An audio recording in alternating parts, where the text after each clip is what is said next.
Hi everyone, it's Andy from Hobby Headquarters, and I have an exciting build video for you today. That's right, I am going to be building this kit right here. This is from Bandai. This is in their Gundam series in their Master Grade 1/100th Sinanju Stein. Now, the Gundam series, if you're not familiar with them, are the big, obviously 1/100 scale, so this would be huge in real life, fighting robots. They are snap together kits. Incredible engineering, some of the best engineering you're ever going to see on a model kit, especially with the way these things move. Just incredible on there. Plus, all of the parts do not require painting. You can paint them, of course, if you want to add some detail and things like that, but the parts are all dyed a proper color. In fact, I'm not quite sure how Bandai does this. Some of the things they do are incredible. They can get like 4 or 5 colors on one sprue. And, you know, not in a weird way too, where it's a direct cut. So it's really, really good engineering on these kits. Bandai Gundam 2 are one of the biggest sellers worldwide, especially in Japan, but even here in the United States, this is one of the biggest sellers I have in my retail store. In fact, that's one of the reasons we're, among others, getting a larger retail store and online store so we can bring in more items like this. So we will have a whole line of Bandai Gundam on our website, Andy's HHQ. A few of the items are starting to get added slowly. Obviously, we got to wait until we get the full location to put all this stuff in. But in the meantime, I saw this kit. It's a brand new 2024 kit, and I've been wanting to do one for a while. I said, I'm going to do this one right here. And I grabbed it and had a blast building it. It's so much different than building a regular model kit, and it's just a lot of fun. There's no other way to put it. It's just a fun kit to put together. They are fully movable when they're done, and they make a great display piece. In fact, after I built it, I put it in the display cabinet over there. Got lots and lots of comments on it. All different ages. Really, really interested in these. So these kits are available. In fact, the other one I wanted to show you too. This is a brand new one too. This is one I'm gonna try to start really, really soon. This is their new version 2 of the RX-78 real grade, and this is a 1/144 scale kit, but the engineering is supposed to just be absolutely incredible on this as well. But today, what I'm gonna do is, like I said, I have the build video for this. It's a sped up version, so it's a little ASMR a little bit. You can just sit and listen to some music and watch me put this really, really cool kit together. So, let's get started.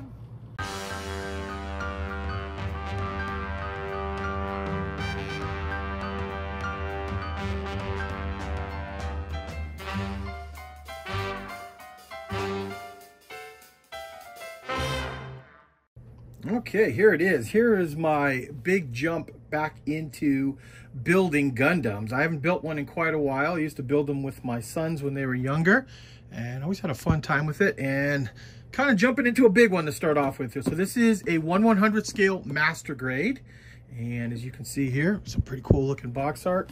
Before I start to build, I just want to open this up and give you guys an idea how a Bandai kit is. Bandai kits are really cool in the sense that there's going to be lots of multiple color plastic inside each one of the sprues.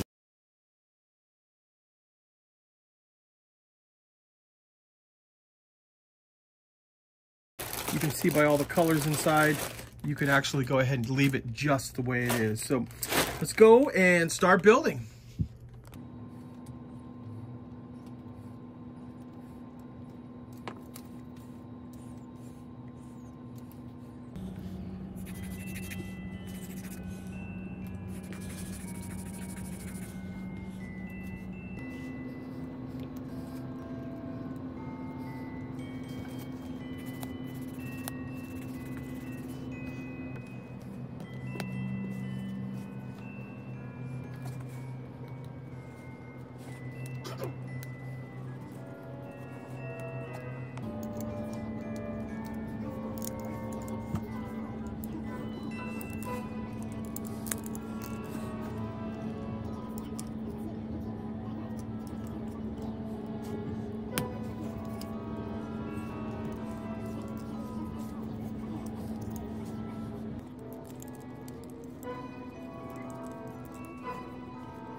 Okay, now I've gone ahead and assembled one of the arms, kind of to jump ahead to give you an idea what it's going to look like. And I want to give you guys a few pointers that if you're not going to paint the Gundam figure, that there's ways that you can do it and get a really fine finish without having to worry about painting individual pieces and still having everything work on the actual figure.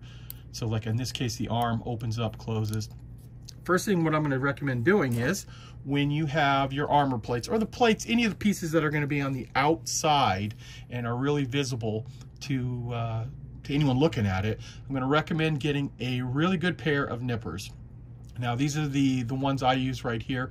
As you can see, they're a guillotine type, and the benefit of that is when you get up inside here, you put the flat piece up against and just cut it completely and cleanly off. And if you push it with a little pressure on it there, I'm going to cut the rest of this piece off to let you see. And you have just the smallest little nub there, and using some real fine sandpaper. In this case, I'm actually using 3000 grit, and just sanding it a little bit really removes that little tiny little nub. And what it'll do is, once we actually go over the entire model, we will flat coat, or excuse me, gloss coat, put a little gloss coat on when it can, and then flat coat over it, and it makes any of these little marks completely disappear and gives it more of a painted look. And that's what has happened right here. These pieces have all been sanded. I haven't put the clear coat on, but you can see by just using the 3000 grit paint paper and wet sanding with it, it really makes any of the little blemishes go away. So let me show you how the rest of the arm goes together so we can create the left arm to look like this one.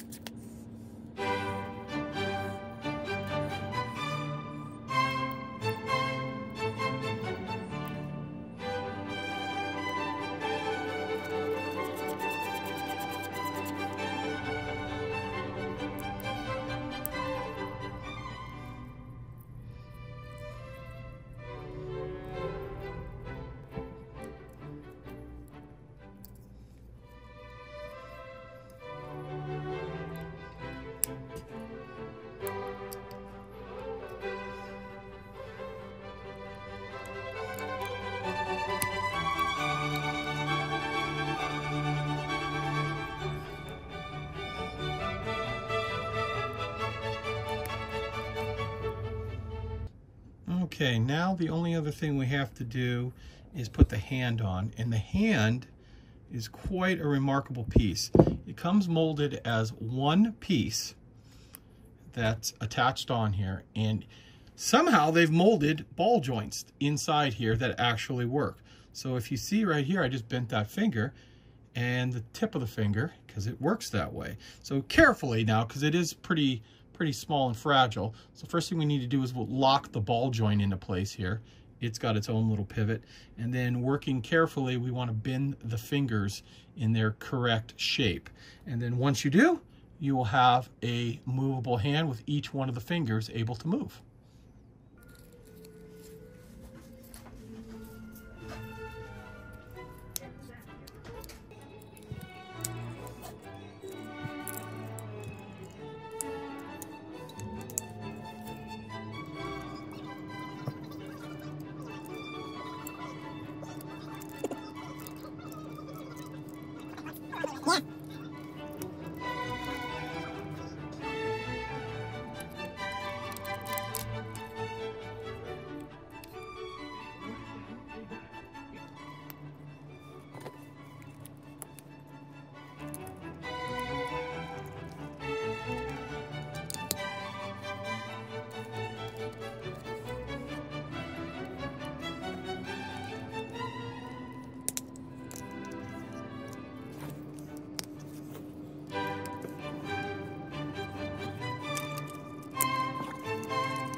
Okay, guys, there it is. So you just saw the build of Bandai's master grade Sinanju Stein, and I just want to show you a couple things that just were so impressive. For example, the joints on the model, the way they go together. Remembering this is all snapped together as well. So watch the knee joint, the way it completely goes around, and all the little parts that move inside there and how fluid they work. The knee joint, the way it works, the parts of the foot. All of this just makes the model so nice that when you want to stand it up, it's going to stand up in the right position. You can put it all kinds of cool poses. Another thing I want to point out to you too is the hand. Now I showed you how the hands are in the kit, but they also do come with a gun holding hand, basically. So it's molded into a position where you see the trigger fingers on there, and he's designed to hold the gun so it's not going to fall apart, and it's going to hold the gun very, very well. And of course we can snap the shield right onto his arm as well. And it was just such fun, basically. No glue, no paint to speak of. You just go in here and have some fun building it. And obviously I plan on building some more of this because it was such a good amount of fun. And I actually want to do some dioramas with these as well. I can imagine all kinds of fighting dioramas. One that keeps coming to mind that I want to try to tackle is like a street scene, like an overpass of a freeway. And because this is 1/100th scale, have him ducking behind a freeway with some cars on it and, you know, in a fighting pose. We can beat him up, scratch him, do all that kind of stuff. So there's all kinds of really cool things that can be done with these Gundam kits, and there are so many available in so many different sizes and grades. It's a little bit of something for everybody, I think, on that. So like I said, I had a blast doing it right there, and I would definitely recommend for anyone who is, you know, done a lot of armor or a lot of cars or a lot of aircraft or something like that, to give something like this a try and see how you like it, because I had a lot of fun doing it. So there you go, guys. There is a look at this kit. These are available on our website, andyshhq.com. We're getting more and more of Bandai stuff in, because with the expansion, we're going to have lots of Bandai in. Now, like I said, it's one of the fastest growing and probably one of the biggest markets in the world already, because they make hundreds and hundreds of these kits. So there you go, guys. I want to take this opportunity to thank you as always for watching, and please stay tuned because I have many more videos coming.